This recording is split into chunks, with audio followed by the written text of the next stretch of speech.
You know, yes sir. Yun. So what's up mga sir, no? So dito tayo ngayon sa anong lugar to sir? Sa Pampalay. Ayun, sa Pampalay mga sir, no? So sa Del Monte mga sir, no? So then install tayo ng full package natin dito sa Honda Click version 3 yun, Kesterworks. Pogi, grabe naman Kesterworks na yun, no?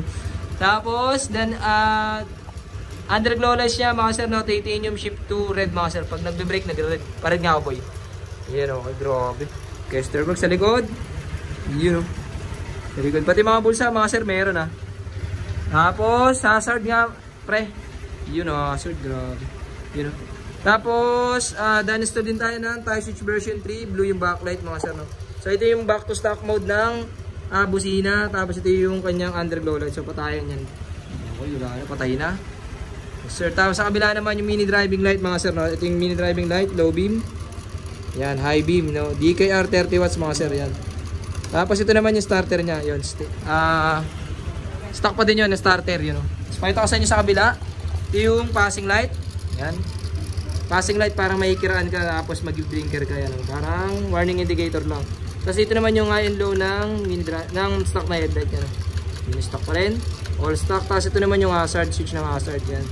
Tapos left and right. Yan. Tapos rapid, nag-activate yung rapid kapag pindot to, naka-DIN lang, ganyan lang. Okay, pag pinipindot mo pa isa-isa lang, normal lang yan, stock lang yan. Okay, yes sir. Tapos, pakita ko lang sa inyo yung in-advance ni Bossing. So, kanya galing yan ha. So, wala tayong tinda niya sa Motorific Garage yung park light sa gilid. Pakaon nga ako pre. Sinabay natin sa underglow lights. Pakaon ako pre, underglow. Grabe naman si Kester. Grabe, parang mamumura ka na ito, Kes ah. Grabe kasi, Kes.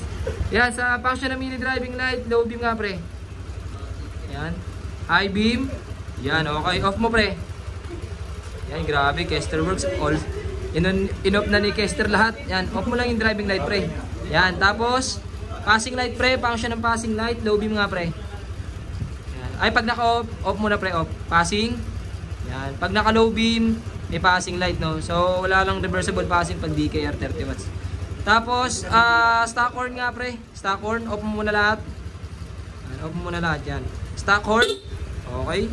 Loud horn with PA horn with rapid horn setup. Tapos, rapid combo lights. Combo lights, mga sir, pag bumusina, sumasabay yung ilaw. Nga, pre. Okay. Pag diniinan, rapid.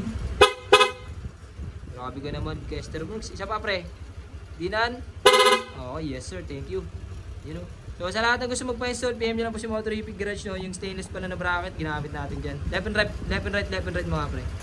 Nang T-post pre, ng Manubela. Manubela, yan o, grabe. Di pa sana ito.